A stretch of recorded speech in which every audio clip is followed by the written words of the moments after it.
আসসালামু আলাইকুম everyone, welcome to my cooking channel. আজকে আমাদের রেসিপি হলো চালতার আচার। চালতার আচার তৈরির জন্য এখানে আমি দুটো চালতা নিয়েছি। চালতা দুটোকে কেটে নেব। প্রথমে মাঝ বরাবর কাটবো।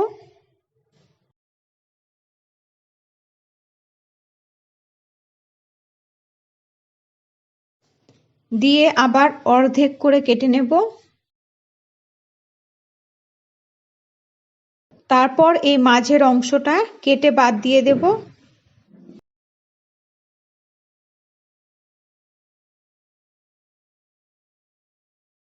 এবার খোসাটা কেটে বাদ দিয়ে দেব। তারপর এইভাবে লম্বা লম্বা করে কেটে নেব। দুটো চালতাকে একইভাবে কেটে নেব। কাটা হয়ে গেছে। দেখুন দুটো চালতা থেকে কতকগুলো চালতা হয়েছে।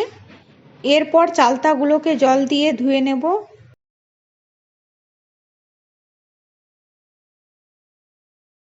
ধোয়া হয়ে গেছে।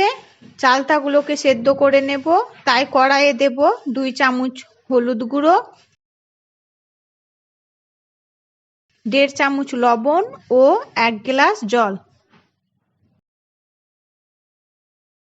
খুন্তি দিয়ে ভালো করে চালতার সাথে লবণ ও হলুদ মিশিয়ে নেব। মেশানো হয়ে গেছে। এবার ঢাকা দিয়ে চালতাগুলোকে সেদ্ধ করে নেব। দেখুন চালতা 70% মতো সেদ্ধ হয়ে গেছে। এবার এটা নামিয়ে নেব। একটা ঝুড়িতে ঢেলে অতিরিক্ত জলটা ছাড়িয়ে নেব। জল ছাড়ানো হয়ে গেছে। এবার চালতাগুলোকে একদিনের জন্য রোদ্রে শুকিয়ে নেব। তাই একটা সুতির কাপড়ের উপর চালতাগুলোকে শুকোতে দেব। আর 2 ঘন্টা পর চালতাগুলোকে উল্টে দেব। চালতাগুলো শুকিয়ে গেছে। একটা বলে তুলে নেব। এবার আচারে মশলা মাখাবো, তাই এখানে কিছু উপকরণ নিয়েছি, সেগুলি দেখে নিন। 2 চামচ গোটা মৌরি, 2 চামচ গোটা গোলমরিচ, 1.5 চামচ গোটা জিরে, 1 চামচ গোটা ধনে, 10 থেকে 12টা শুকনো লঙ্কা, 1.5 চামচ মেথি ও দুটো বড় রসুন। রসুনের খোসা ছাড়িয়ে নিয়েছি। এবার গোটা মশলাগুলোকে ভেজে নেব। তাই তাওয়ায় প্রথমে দেব শুকনো লঙ্কা। শুকনো লঙ্কাগুলোকে হালকা একটু ভেজে নেব। তারপর দেব মেথি, মৌরি, গোলমরিচ, জিরে ও ধনে। দিয়ে সবগুলোকে আরও 3 থেকে 4 মিনিট ভেজে নেব। ভাজা হয়ে গেছে। একটা প্লেটে ঢেলে ঠান্ডা করে নেব। ঠান্ডা হয়ে গেছে। ব্লেন্ডারে দিয়ে দেব। সাথে দেব রসুনের কোয়াগুলো।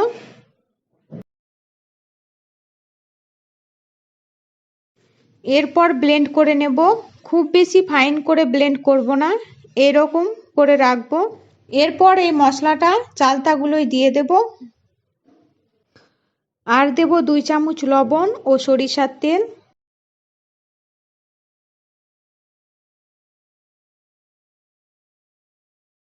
সবগুলো উপকরণ চালতার সাথে ভালো করে মিশিয়ে নেব।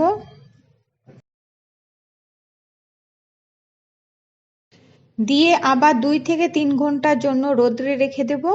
3 ঘন্টা পরে ফিরে আসলাম। আবার ওভেনে কড়াই চাপিয়ে দেব। কড়াইয়ে দেব সরিষার তেল।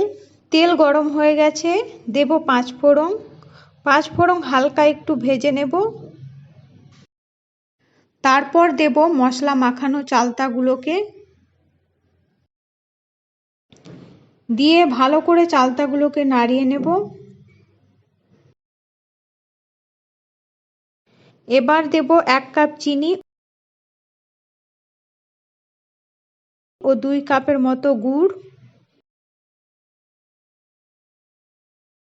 চিনি ও গুড় ভালো করে চালতার সাথে মিশিয়ে নেব। মেশানো হয়ে গেছে। আরও 8 থেকে 10 মিনিট সময় নিয়ে জাল করে নেব। দেখুন চালতার আচার তৈরি হয়ে গেছে। গ্যাস অফ করে দেব। এবার আচার ঠান্ডা করে নেব। ঠান্ডা হয়ে গেছে। এবার আচার একটা কৌটোয় ভরে নেব। সম্পূর্ণ আচার কৌটোয় ভরা হয়ে গেছে। এবার এটা কয়েকদিনের জন্য রোদ্রে রাখবো, তাহলে চালতার আচার রেডি হয়ে যাবে। আর এভাবে আচার তৈরি করলে 1 থেকে 2 বছর পর্যন্ত রেখে খেতে পারবেন। ভিডিওটি ভালো লাগলে লাইক, শেয়ার, কমেন্ট করবেন এবং সাবস্ক্রাইব করে পাশে থাকবেন। সম্পূর্ণ ভিডিওটি দেখার জন্য ধন্যবাদ।